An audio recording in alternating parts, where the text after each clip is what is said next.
Hi friends, இன்றைக்கி என்ன பார்க்க போகிறோம் அப்படின்னா கொரோனா வைரஸ் டெஸ்டிங் பற்றி பார்க்க போகிறோம். இதை பற்றி நிறைய சந்தேகங்கள் நிறைய பேருக்கு இருக்குது அப்படின்றதுனால இதை பற்றி கொஞ்சம் தெளிவுபடுத்தலான்னு சொல்லி இன்றைக்கி இந்த டாபிக் சூஸ் பண்ணியிருக்கேன். ஃபஸ்ட்டு இந்த டெஸ்டிங்கு போகிறதுக்கு முன்னாடி அந்த கொரோனா வைரஸ் நம்ம பாடிக்குள்ளே என்னென்ன விஷயங்கள் சில செய்யுதுன்றதை நம்ம முதல்ல பார்ப்போம். ஏன்னா அதை பேஸ் பண்ணி தான் நம்ம எப்படி டெஸ்டிங் ஃபிக்ஸ் பண்ணுறோம் அப்படின்றத டிசைட் பண்ணுறோம். சரிங்களா? ஸோ இப்போ ஃபஸ்ட்டு வந்து எல்லா உயிரினத்துக்குமே பார்த்தீங்கன்னா ஒரு ஜெனட்டிக் மேக்கப் இருக்கும். அதாவது சில ஜெனட்டிக் மெட்டீரியல் அப்படின்றது இருக்கும் எல்லா உயிரினத்துக்குமே. ஸோ இந்த வைரஸும் ஒரு உயிரினன்றதுனால இந்த வைரஸ்க்கும் ஒரு ஜெனட்டிக் மெட்டீரியல் இருக்குது. சரிங்களா? அந்த ஜெனட்டிக் மெட்டீரியலை பொதுவாக வகைப்படுத்தணும்னா ஆர்என்ஏ டிஎன்ஏன்னு சொல்லுவோம். ஸோ இந்த வைரஸ் வந்து ஆர்என்ஏ வகையை சேர்ந்த ஜெனட்டிக் மெட்டீரியல் இந்த வைரஸ்க்கு இருக்குது. சரிங்களா? ஸோ இப்போ இந்த வைரஸ் ஒருத்தரை இன்ஃபெக்ட் பண்ணும்போது நம்ம ஏற்கனவே பார்த்த மாதிரி சுவாச துளிகளில் பரவி நம்ம மூக்கில் இல்லை வாயில் தொண்டையில் போய் அங்கே இருக்கிற எபித்தீலியல் லேயரை ப்ரீச் பண்ணி உள்ளே போய் அங்கே இருக்கிற செல்லை ஃபஸ்ட்டு அஃபெக்ட் பண்ணுது. ஸோ அந்த செல்லுக்கு வெளியில் ரிசப்டர் அப்படின்னு சொல்லி சில ப்ரோட்டீன்ஸ் இருக்கும். அதோட போய் இந்த வைரஸ் பைண்ட் ஆகி அது மூலமாக செல்லுக்குள்ளார போகுது. சரிங்களா? ஸோ இந்த செல்லுக்குள்ளார போய் தான் இது நிறைய விஷயங்கள் பண்ணுது. சரிங்களா? இப்போ நார்மலாக நம்ம செல்லுக்குள்ளேயும் ஜெனட்டிக் மெட்டீரியல் இருக்குது. நம்ம ஜெனட்டிக் மெட்டீரியல் இருக்கிற செல் வந்து அது தன்னாலேயே ரெப்ளிகேட் ஆகிற தன்மையும் இருக்குது. அதாவது என்னென்னா நிறையா செல்லை டூப்ளிகேட் ஆகிறதுக்கான ப்ராசஸும் நம்ம பாடியில் நிறையா இடங்களில் நடந்துக்கிட்டு இருக்கு. ஸோ இந்த வைரஸ் என்ன பண்ணுதுன்னா நம்ம செல்லுக்குள்ளே போனதுக்கப்புறம் நம்ம பாடியில் இயற்கையாக இருக்கக்கூடிய ரெப்ளிகேஷன் மெக்கானிசத்தை இதை ஹைஜாக் பண்ணி இதனுடைய ஜெனட்டிக் மெட்டீரியலை நிறைய உற்பத்தி பண்ண அதை யூஸ் பண்ணிக்குது. யூஸ் பண்ணி நிறையா ஜெனட்டிக் மெட்டீரியல், அதாவது இன்டெரக்டாக நிறையா வைரஸாக இது மல்டிப்ளை ஆகுது. அதுக்கப்புறம் வந்து இது ஸ்பில் ஓவர் ஆகி அடுத்த செல்லுக்கும் அப்படியே பரவி போய் இன்ஃபெக்ஷனை ஸ்ப்ரெட் ஆக செய்யுது. சரிங்களா? ஸோ இந்த ப்ராசஸ் எல்லாம் பாடியில் நடந்துக்கிட்டு இருக்கும்போது so something is new is happening to the body. அதாவது என்னென்னா அந்த வைரஸுடைய ஜெனட்டிக் மெட்டீரியலும் சரி அந்த வைரஸ் சர்ஃபேஸில் இருக்கிற ப்ரோட்டீனும் சரி ரெண்டுமே நம்ம பாடிக்கு ஒரு புதிதான ஒரு விஷயம், ஒரு டாக்ஸிக்கான விஷயம். இதை நம்ம ஆன்டிஜென் அப்படின்னு சொல்லுவோம். இந்த ஆன்டிஜெனுக்கு நம்ம பாடி எக்ஸ்போஸ் ஆன உடனே நம்ம பாடி சும்மா இருக்காது. இதை எதிர்த்து போராடுறதுக்காக ஆன்டிபாடின்னு சொல்லிட்டு சில ப்ரோட்டீன்ஸை உற்பத்தி பண்ணும். சரிங்களா? ஸோ இந்த ப்ரோட்டீன்ஸு போய் தான் இந்த ஆன்டிஜென்னையும் இந்த வைரஸையும் அட்டாக் பண்ணி இந்த டிசீஸ்லேருந்து நம்ம ரெக்கவர் பண்ண வைக்குது. சரிங்களா? ஸோ இதுதான் நார்மலாக எல்லா வகையான இன்ஃபெக்ஷனுக்கும் நம்ம பாடிக்குள்ளார நடக்கிற ஒரு காமனான விஷயம். இதில் இன்னொரு முக்கியமான விஷயம் என்னென்னா இந்த ஆன்டிஜென் அண்ட் ஜெனட்டிக் மெட்டீரியல் அப்படின்னு சொல்லி இந்த வைரஸ்க்கு நம்ம பேசுகிறோம்ல, அதே மாதிரி இதுக்குன்னு ப்ரொடியூஸ் ஆகிற ஆன்டிபாடி ரெண்டுமே மியூச்சுவலி எக்ஸ்க்ளூசிவ். அதாவது இதுக்குன்னு ஒரு சிக்னேச்சராக சில genetic materials arrangement of proteins இந்த வைரஸில் இருக்கும். அந்த வைரஸ் தான் அப்படின்னு சொல்கிறதுக்கு ப்ளஸ் அதை அட்டாக் பண்ணணும்னு நம்ம பாடியில் ப்ரொடியூஸ் ஆகிற ஆன்டிபாடியுமே இந்த பர்டிகுலர் வைரஸ்க்கான ஆன்டிபாடி அப்படின்னு ப்ரொடியூஸ் ஆகும். ஸோ இது மியூச்சுவலி எக்ஸ்க்ளூசிவ். ஸோ இதுதான் நார்மலாக நம்ம பாடிக்குள்ளார நடக்கிற விஷயம். ஸோ இப்போ இந்த வைரஸ் ஒருத்தருக்கு இன்ஃபெக்ட் ஆகிடுச்சுன்னு நம்ம எப்படி கண்டுபிடிக்கலாம் அப்படின்னா, ஒன்று இந்த வைரஸையே நம்ம ஐசோலேட் பண்ணி இது வளர வச்சு இந்த வைரஸ் வளர்ந்துருக்குன்னு கண்டுபிடிச்சு சொல்லலாம் ஒன்று. ரெண்டாவது இந்த வைரஸுடைய ஜெனட்டிக் மெட்டீரியல் நான் சொன்னேன் ஏற்கனவே it's a signature for the virus அப்படின்னு சொல்லிட்டு.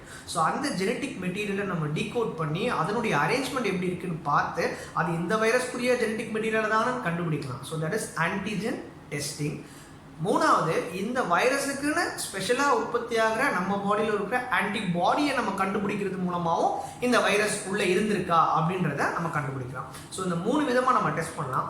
ஸோ இது மொதல் விதம் வந்து நான் சொன்ன மாதிரி வைரஸை க்ரோ பண்ணுறது. அது practically very very very difficult when virus are concern. So அது totally out of question. So மீதி நான் சொன்ன இந்த ஆன்டிஜென் அதாவது வைரஸோட ஜெனட்டிக் மெட்டீரியலை கண்டுபிடிக்கிற டெஸ்ட்டும் நம்ம பாடி உற்பத்தி பண்ணுற ஆன்டிபாடி கண்டுபிடிக்கிற டெஸ்ட்டும்னா நம்ம இந்த நோய் இருக்கா இல்லையான்னு கண்டுபிடிக்கிறதுக்கு யூஸ் பண்ணுற மெத்தட்ஸ். சரிங்களா? ஸோ இப்போ நம்ம டெஸ்ட்டுக்கு வருவோம். நீங்கள் டெஸ்ட் பொறுத்த வரைக்கும் ரெண்டே விஷயம் தான் உங்கள் காதில் அடிக்கடி கேட்டுட்டு இருப்பீங்க. ஒன்று பிசிஆர் டெஸ்டிங் அப்படின்னு ஒன்று கேள்விப்பட்டிருப்பீங்க, அதுவும் ஆர்டிபிசிஆர் டெஸ்டிங் கேள்விப்பட்டிருப்பீங்க. இன்னொன்று பார்த்தீங்க அப்படின்னா ரேபிட் டெஸ்ட் இல்லை ரேபிட் கிட் டெஸ்ட் அப்படின்னு கேள்விப்பட்டிருப்பீங்க. சரிங்களா? ஸோ இந்த 2 டெஸ்ட்டும் என்னென்ன வித்தியாசப்படுது, ஏன் பண்ணுறோம், எதுக்கு பண்ணுறோம் என்னன்றதை நம்ம டீட்டெயிலாக பார்ப்போம். ஸோ நான் சொன்ன மாதிரி ஃபஸ்ட்டு அந்த ஆர்டிபிசிஆர் டெஸ்ட் பற்றி பார்ப்போம். ஸோ இந்த ஆர்டிபிசிஆர் டெஸ்ட் அப்படின்றது வந்து நான் ஏற்கனவே சொன்ன மாதிரி இது வந்து ஆன்டிஜென் அப்படின்ற அந்த வைரஸுடைய ஜெனட்டிக் மெட்டீரியலை கண்டுபிடிக்கிறதுக்கான டெஸ்ட். சரிங்களா. ஸோ அப்போ அந்த ரேபிட் டெஸ்ட் என்ன அப்படின்னு பார்த்தீங்கன்னா நம்ம பாடி ப்ரொடியூஸ் பண்ணுற ஆன்டிபாடியை கண்டுபிடிக்கிறதுக்கான டெஸ்ட். ஸோ ரெண்டுமே வந்து வேறு வேறு விஷயங்களை கண்டுபிடிக்குது, ஆனால் இந்த வைரஸ் இருக்கான்றதையும் நமக்கு ஆல்மோஸ்ட் சொல்லிடுது, சரிங்களா. ஸோ இதுதான் வந்து ஃபர்ஸ்ட் டிஃப்ரென்ஸ் ரெண்டுக்குமே. ரெண்டாவது டிஃப்ரென்ஸ் பார்த்தீங்க அப்படின்னா இதுக்கு சாம்பிள் என்ன அப்படின்னா ஆர்டிபிசிஆர் அப்படின்ற டெஸ்ட் எந்த சாம்பிளில் நம்ம பண்ணணும் அப்படின்னு பார்த்தீங்க அப்படின்னா நம்ம நேசோ ஃபெரிஞ்சியல் ஸ்வாப் இல்லைன்னா த்ரோட் ஸ்வாப் அப்படின்னு சொல்கிற நம்ம உள்ளே இருக்கிற செக்ரீஷன்ஸை நம்ம டெஸ்ட் பண்ணுறோம். எப்படி டெஸ்ட் பண்ணுறோம் அப்படின்னு பார்த்தீங்கன்னா நார்மலாக நம்ம பட் இருக்குங்களா, அந்த பட் வித் லாங் ஸ்டிலெட் மாதிரி எடுத்து அதை நம்ம நேசோஃபேரிங்ஸ் அதாவது மூக்குக்கும் தொண்டைக்கும் நடுவில் இருக்கிற இடத்துக்கு நம்ம நோஸ் வழியாக போய் ரீச் பண்ணி அதை நம்ம ரொட்டேட் பண்ணி அந்த செக்ரீஷன்ஸ் டெஸ்ட்டுக்கு அனுப்புகிறோம். இதுதான் வந்து ஆர்டிபிசிஆருக்கான டெஸ்டிங் மெட்டீரியல். ஸோ இதே இது அதாவது நம்ம ரேபிட் கிட் டெஸ்ட் அதாவது ஆன்டிபாடி டெஸ்ட் அப்படின்றதுக்கு என்ன சாம்பிள் எடுக்கணும் அப்படின்னா நார்மலாக நம்ம பிளட் சாம்பிள் தான். அது எந்த அளவில் தேவைப்படும் அப்படின்னா நம்ம சுகர் டெஸ்ட்லாம் பார்க்குறோம் பார்த்தீங்களா, ஜஸ்ட் ஒரு நீடில் ப்ரிக்கான பிளட் ட்ராப், அதுதான் வந்து நம்ம ஆன்டிபாடி டெஸ்டிங்க்கு தேவையான ஒரு சாம்பிள், சரிங்களா. ஸோ டெக்னிக் ஸோ எப்படி இது பண்ணுறாங்க அது எப்படி பண்ணுறாங்கன்னு பார்ப்போம். ஸோ அந்த ஆர்டிபிசிஆர் அப்படின்றது எப்படி பண்ணுறாங்க அப்படின்னா it's actually expanded as reverse transcriptase polymerase chain reaction அப்படின்னு சொல்லுவோம், சரிங்களா. இது ரொம்ப டீட்டெயிலாக நம்ம அனலைஸ் பண்ணி புரிஞ்சுக்கணும்னு அவசியம் இல்லை, சிம்பிளாக நான் சொல்கிறேன். இப்போ நார்மலாக நான் எப்படி வந்து நம்ம பாடியில் இருக்கிற செல்ஸ் எல்லாமே ரெப்ளிகேட் ஆகிற தன்மையை இயற்கையாக கொண்டு இருக்கோம், அதாவது அதனுடைய ஜெனட்டிக் மெட்டீரியலையே இன்னொரு காப்பி ப்ரொடியூஸ் பண்ணுறதுக்கு நம்ம பாடியில் நார்மலாக ஒரு மெக்கானிசம் ரன் ஆகிட்டு இருக்கு. ஸோ இந்த பிசிஆர் அப்படின்றது என்ன அப்படின்னா இதே ரெப்ளிகேஷனை ஆர்டிஃபிஷியலாக நம்ம சயின்டிஸ்ட் எல்லாரும் ஒரு கண்ட்ரோல்டு என்விரான்மெண்ட்டில் ரன் பண்ணுறது, அதாவது இதே மாதிரி self replication being done by scientist in control environment, சரியா. ஸோ இதுதான் வந்து அதனுடைய டெக்னிக். ஸோ இதில் என்ன பண்ணுறோம் அப்படின்னா இப்போ நம்ம சாம்பிள் செக்ரீஷன்ஸ் எடுக்கிறோம், அந்த செக்ரீஷனில் இருக்கிற ஜெனட்டிக் மெட்டீரியலை செப்பரேட் பண்ணி வைக்கிறோம், சரிங்களா. ஸோ அந்த ஜெனட்டிக் மெட்டீரியலோட எதை மிக்ஸ் பண்ணுறோம் அப்படின்னு பார்த்தீங்கன்னா ஏற்கனவே கொரோனா வைரஸ்க்கு சிக்னேச்சரான சில ஜெனட்டிக் மெட்டீரியல் இருக்குன்னு சொன்னேன் பார்த்தீங்களா, அதெல்லாம் ஏற்கனவே சைனாவில் ஃபஸ்ட்டு வரும்போதே கண்டுபிடிச்சிட்டாங்க. இந்த சீக்வன்ஸில் ப்ரோட்டீன் இருந்தால் அது இந்த வைரஸ்க்கான எவிடன்ஸ் அப்படின்னு சொல்லிட்டு. ஸோ அந்த ஜெனட்டிக் கோட் ஆர் அந்த ஜெனட்டிக் சீக்வன்ஸ் இருக்கிற சாம்பிளை இதோட மிக்ஸ் பண்ணி அதை மல்டிப்ளை பண்ணுறோம். அப்படி மல்டிப்ளை பண்ணும்போது நம்ம ஏற்கனவே இதுக்குரிய சிக்னேச்சர் ஜெனட்டிக் மெட்டீரியல்னு சொன்னது இதோட மேட்ச் ஆச்சு, நம்ம செக்ரீஷன் டெஸ்ட் சாம்பிளோட மேட்ச் ஆச்சுன்னா ரெண்டும் ஒன்னோட ஒன்று சேர்ந்து மல்டிப்ளை ஆகிருக்கும். அப்படி மல்டிப்ளை ஆகிருந்தது அப்படின்னா அதை நம்ம கண்டுபிடிக்கணும். இது எப்படி மல்டிப்ளை ஆகிறது நம்ம கண்டுபிடிக்க போகிறோம் அப்படின்னா ஒன்றும் இல்லைங்க, சிம்பிள். அந்த ஜெனட்டிக் மெட்டீரியல் எதை நம்ம யூஸ் பண்ணுறோமோ அதோட கொஞ்சம் ஃப்ளூரசன்ட் மெட்டீரியலை ஆட் பண்ணிடுறோம். அதை ஆட் பண்ணி நம்ம டெஸ்ட் சாம்பிளோட மிக்ஸ் பண்ணுறோம். மேட்ச் ஆச்சுன்னா மல்டிப்ளை ஆக போகுதுன்னா ஃப்ளூரசன்ஸ் அதுவும் மல்டிப்ளை ஆக போகுது. அந்த ஃப்ளூரசன்ஸ் அப்படின்றது தான் நான் அப்ஜெக்டிவாக நம்ம பார்க்குற evidence. So over a period of time அந்த ஃப்ளூரசன்ஸ் நம்ம மைக்ரோஸ்கோப்பில் பார்க்குற அந்த ஃப்ளூரசன்ஸ் வந்து நல்லா பிரைட் ஆகி இன்க்ரீஸ் ஆகிட்டே போச்சு அப்படின்னா உள்ள அந்த ஜெனட்டிக் மெட்டீரியல் மேட்ச் ஆகிடுச்சு, அது மேட்ச் ஆகி மல்டிப்ளை ஆகிட்டு இருக்கு அப்படின்னு அர்த்தம். இது மூலமாக நம்ம அந்த ஜெனட்டிக் மெட்டீரியலை கண்டுபிடிக்கிறோம். அதாவது இந்த வைரஸ்க்குரிய ஜெனட்டிக் மெட்டீரியல் இந்த செக்ரீஷனில் இருக்குது, அப்போ இவருக்கு இந்த டிசீஸ் இருக்குது அப்படின்றத ப்ரூவ் பண்ணி சொல்கிறோம், சரிங்களா. ஸோ இந்த ப்ராசஸ் தான் வந்து ஆர்டிபிசிஆர் ப்ராசஸ். ஸோ இது வந்து சில கண்ட்ரோல்டு டெம்பரேச்சர் கண்ட்ரோல்டாக இந்த ப்ராசஸ் நடக்கும், சரிங்களா. ஸோ இது வந்து டெக்னிக் ஆஃப் ஆர்டிபிசிஆர். ஸோ இதே இது வந்து பார்த்தீங்கன்னா ஆன்டிபாடி டெஸ்டிங் என்ன பண்ணுறோம் அப்படின்னா ஒன்றும் இல்லை, நம்ம எடுக்கிற பிளட் சாம்பிளில் அந்த ஆன்டிபாடி இருக்கான்றத நம்ம டெஸ்ட் பண்ணுறோம். ஜஸ்ட் ஒரு கார்ட் டெஸ்ட் மாதிரி தான். ஸோ ஒரு பிளட் ட்ராப் எடுக்கிறாங்க, அந்த கார்டில் வைக்கிறாங்க, அது ஃபில்டர் பேப்பர் மூவ்மெண்ட்டில் ஒரு பஃபர் சொல்யூஷன் ஒன்று இருக்கும், அது மூலமாக அந்த பிளட் ட்ராப்பை ட்ராப் பண்ணி உள்ளே கொண்டு போகும். ஸோ அந்த ஆன்டிபாடிக்குன்னு மேட்ச் பண்ணுற மாதிரி சில கெமிக்கல்ஸ் அங்கே இருக்கும். ஸோ அங்கே போய் இது பண்ணும்போது சில ரீச் ஆகும்போது சில கலர் சேஞ்சஸ் நடக்கும். அதை வச்சு இந்த ஆன்டிபாடி இந்த நோய்க்குன்னு ஒரு ஆன்டிபாடியை பாடி ப்ரொடியூஸ் பண்ணியிருக்கா இல்லையான்றது கண்டுபிடிக்கிறது தான். ஸோ இதுதான் வந்து ஆன்டிபாடி டெஸ்டிங் பொறுத்த வரைக்கும் டெக்னிக், சரிங்களா. ஸோ அடுத்து பார்த்தீங்கன்னா டேர்ன் அரவுண்ட் டைம் அப்படின்னு சொல்லுவோம். ஸோ டேர்ன் அரவுண்ட் டைம் அப்படின்னா என்னென்னா ஸோ இப்போ இந்த டெஸ்ட் வந்து ரன் ஆகி நமக்கு ரிப்போர்ட் வர்றதுக்கு எவ்வளோ நேரம் ஆகும் அப்படின்னு பார்த்தீங்கன்னா ஃபார் எக்ஸாம்பிள் இந்த ஆர்டிபிசிஆர் நம்ம பார்க்குறோம் பார்த்தீங்களா. ஸோ இந்த டெஸ்ட் வந்து நமக்கு வந்து ரன் ஆகுறதுக்கு ஒரு அப்ராக்சிமேட்டாக ஒரு 6 hours to 8 hours ஆகுங்க. ஸோ இது வந்து உடனே டக்குன்னு நம்ம எடுத்தோம் பார்த்தோம்னு சொல்ல முடியாது. ஸோ இது வந்து நம்ம சொன்ன மாதிரி நிறையா ஸ்டெப்ஸ் இருக்குது இதில். நான் உங்களுக்கு மொத்தமாக சொல்லிட்டேன்.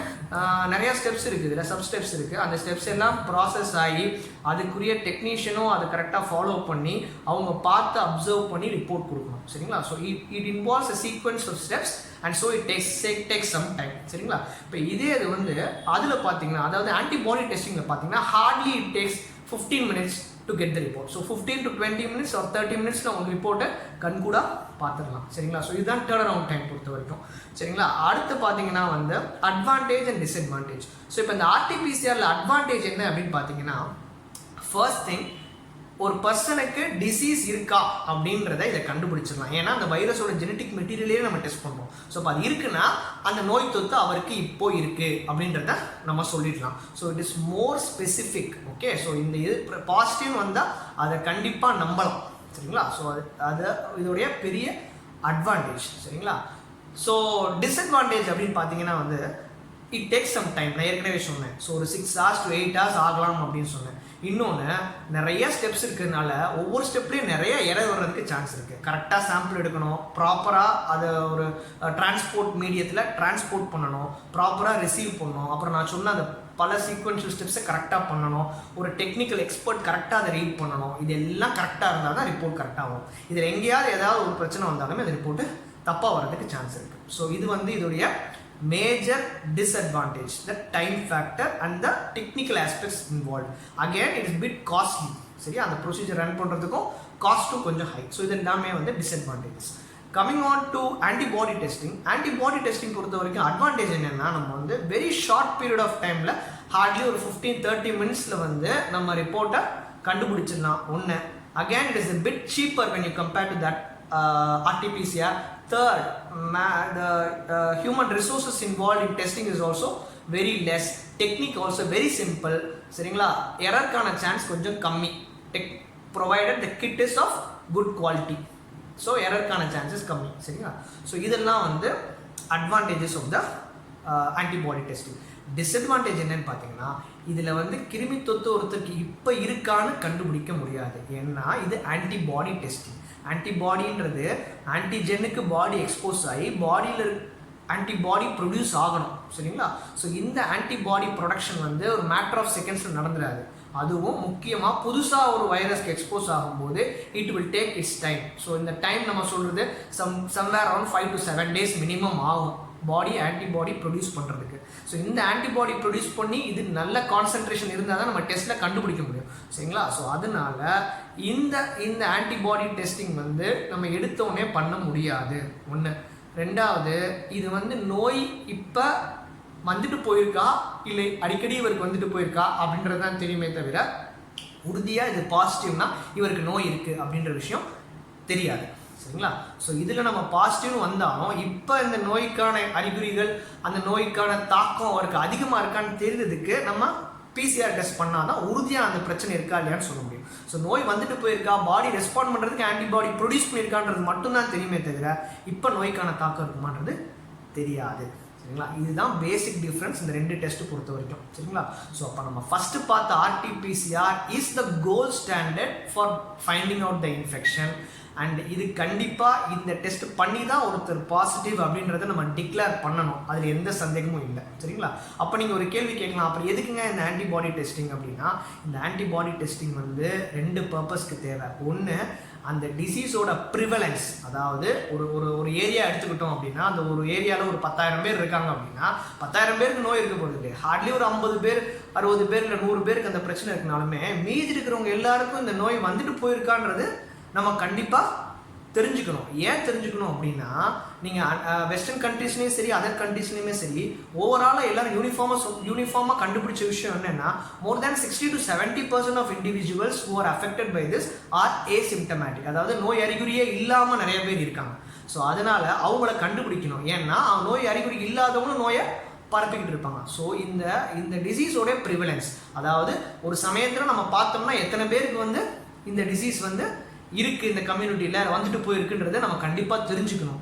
ஏன்னா அந்த ப்ரிவலன்ஸ் நான் சொல்கிறது, ஃபார் எக்ஸாம்பிள் 50 பேருக்கு பாசிட்டிவ்னாலுமே அந்த கம்யூனிட்டியில் இன்னொரு 5,000 பேருக்கு ப்ரிவலன்ஸ் பாசிட்டிவ்னு ரேபிட் கிட் டெஸ்ட்டில் வந்துச்சுன்னா கண்டிப்பாக அந்த கம்யூனிட்டியை இன்னும் கொஞ்சம் கேர்ஃபுல்லாக வாட்ச் பண்ணணும், இன்னும் ஸ்ட்ரிக்டாக குவாரண்டைன் பண்ணணும், so that it doesn't spread to the other people. சரிங்களா? ஸோ அந்த பர்பஸ் ப்ரிவலன்ஸை ஸ்டடி பண்ணுறதுக்கு வேணும். இன்னொன்று சர்வைலன்ஸ் அப்படின்னா என்ன அர்த்தம்னா, இந்த நோய் இன்னும் இருக்கா, இன்னும் இருந்துட்டு தான் இருக்கா. ஃபார் எக்ஸாம்பிள் நிறைய பேர் போலியோ சர்வைலன்ஸ் பற்றி கேள்விப்பட்டிருப்பீங்க. ஸோ இன்னமுமே வந்து எத்தனையோ வருஷங்கள் ஆகியும் நம்ம இன்னும் போலியோக்கான அறிகுறிகள் எங்கேயாவது ஒரு இடத்துல இருக்கான்னு தேடிட்டு இருக்கோம்ல, அந்த மாதிரி வராத ஒரு இடத்துல எங்கேயாவது யாருக்காவது வந்துருச்சா அப்படின்னு பார்க்கறதுக்கு சர்வைலன்ஸ்னு சொல்லுவோம். அதுக்கும் இந்த டெஸ்ட் பயன்படும். சரிங்களா? ஏன்னா அவங்க எல்லாருக்குமே நம்ம பிசிஆர் டெஸ்ட் பண்ணிகிட்டே இருக்க முடியாது. அவங்க எல்லாருக்கும் மொத்தமாக அந்த டெஸ்ட் பண்ணால் ஒரு கம்யூனிட்டியில் வீல் ஹேவ் அன் ஐடியா, இருக்கா இல்லையா, இந்த நோய் வந்து இன்னும் பரவுதலில் இருக்கா, கம்யூனிட்டியில் ஸ்ப்ரெட் ஆகுதா அப்படின்ற விஷயத்தை கண்டுபிடிக்கிறதுக்காக அந்த பர்பஸ்க்காக தான் இந்த ரேபிட் டெஸ்ட் தேவை. ஸோ இப்போ உங்களுக்கு கொஞ்சம் பேசிக்ஸ் புரிஞ்சிருக்கும்னு நினைக்கிறேன். சரிங்களா? ஸோ இப்போ நம்ம Indian council for medical research வந்து என்ன அட்வைஸ் பண்ணுறாங்க இன்னைக்கு டேட் அப்படின்னா, யாருக்கு ஆர்டிபிசிஆர் பண்ணணும், யாருக்கு வந்து ஆன்டிபாடி டெஸ்ட் பண்ணணும் அப்படின்னாங்கன்னா, ஆர்டிபிசிஆர் தான் கோல்ட் ஸ்டாண்டர்ட்ன்றதுல ரொம்ப ஸ்ட்ராங்காக இருக்காங்க. இந்த ஆர்டிபிசிஆர் யாருக்கு பண்ணணும் அப்படின்றது நம்ம ஏற்கனவே சொன்ன கைட்லைன்ஸ் தான். அதாவது ஃபாரின் ட்ராவல் வித்தின் 2 வீக்ஸ் இருக்கிறவங்களுக்கு கண்டிப்பாக பண்ணணும். ரெண்டாவது வந்து those who are in close contact with positive cases. So positive கேஸோட க்ளோஸ் கான்டாக்டில் இருந்தவங்களையும் கண்டிப்பாக பண்ணணும். மூணாவது யாருக்கு பண்ணணும் அப்படின்னு கேட்டிங்கன்னா, symptomatic health workers. So hospital staffs, doctors, nurses, இவங்க யாருக்காவது சிம்டம்ஸ் வந்தால் கண்டிப்பாக ஆர்டிபிசிஆர் பண்ணணும். நாலாவது யாருக்கு பண்ணணும் அப்படின்னு பார்த்தீங்க அப்படின்னா வந்து those who are in contact and they are high risk contacts and they will have to undergo this test at the 5th day and 14th day of their quarantine in order to rule out that they are not infected. And அஞ்சாவது யாருக்கு பண்ணணும்னா, இந்த சீசனில் rapid onset ஒரு fever, cough and பிரெத்லெஸ்னஸ்னு வர்ற எல்லாருக்குமே இந்த test ஆர்டிபிசிஆர்ன்றதை பண்ணணும். ஸோ இவங்க எல்லாருக்கும் கண்டிப்பாக ஆர்டிபிசிஆர் பண்ணணும். யாருக்கு ஆன்டிபாடி டெஸ்டிங் பண்ணணும்னா, ஹாட்ஸ்பாட் ஏரியாஸ் நம்ம கவர்மெண்ட் டிக்ளேர் பண்ண பிளேசஸில் இருக்கிற பீப்புளுக்கு ஒரு ஆட்-ஆன் டெஸ்ட்டாக அதை யூஸ் பண்ணிக்கலாம். ஸோ ஆட்-ஆன் டெஸ்ட்டாக யூஸ் பண்ணிக்கலாம்னா it is not going to replace the RTPCR. சரிங்களா? ஆட்-ஆன் டெஸ்ட் எதுக்கு அப்படின்னா, சிம்டம்ஸ் இருக்கோ இல்லையோ ஹாட் ஸ்பாட்னு டிக்ளேர் ஆன பிளேஸில் எல்லாருக்கும் நம்ம ஐடியலாக இதை பண்ணணும். ஸோ நான் முன்னாடி சொன்ன மாதிரி அப்படி இந்த டெஸ்ட்டில் நிறைய பேருக்கு இருக்குன்னு வந்துருச்சுன்னு வச்சுக்கோங்களேன், ஸோ நமக்கு ஒரு ஐடியா கிடைச்சிடும். அதாவது நோயுடைய தீவிரம் கொஞ்சம் பேருக்கு இருக்கே தவிர நோய் தீவிரம் இல்லாதவங்களும் நிறைய பேருக்கு இருக்குது. ஸோ அதனால் வந்து incidents is actually more than we thought. So that we need to be more careful that these people are quarantined and not allowed to mingle with another group of people அப்படின்றதுல ஸ்ட்ரிக்டாக இருக்கணும். So அந்த பர்பஸ்க்கு add-on டெஸ்ட்டாக இதை use பண்ணிக்கலாம். So கண்டிப்பாக இவங்க நம்ம இந்த டெஸ்ட் பண்ணவங்களுக்கு பாசிட்டிவ்னு வந்து அவங்க சிம்டமேட்டிக்காக இருக்காங்க, ஹாஸ்பிட்டலைசேஷன் ரெக்வயர் பண்ணுறாங்கன்னா கண்டிப்பாக அவங்களுக்கு ஆர்டிபிசிஆரும் சேர்த்து பண்ணி கன்ஃபார்ம் பண்ணிடணும். ஸோ இதுதான் வந்து இப்போ ரீசெண்டாக ஃபாலோ பண்ணுற ப்ரோட்டோகால். சரிங்களா? So all this is about the testing of corona virus. இதில் சில விஷயங்கள் தெளிவுபடுத்திருப்பேன்னு நினைக்கிறேன். ஸோ அதனால் இப்போ இந்த ஆர்டிபிசிஆர் கிட்டு ஆர்டிபிசிஆர் கிட் வந்து mostly it will be they are accredited and approved and then only they started. அதே மாதிரி தான் ஆன்டிபாடி கிட்டும். ஸோ ஆன்டிபாடி கிட்டில் ரீசெண்டாக கொஞ்சம் ப்ராப்ளம்ஸ் இருக்கிறனால ஸ்டாப் பண்ணி வச்சுருக்காங்க. But again remember that it is not an alternative to the PCR test. PCR test will always be the diagnostic test. சரிங்களா? So that's all I wanted to communicate. Thank you.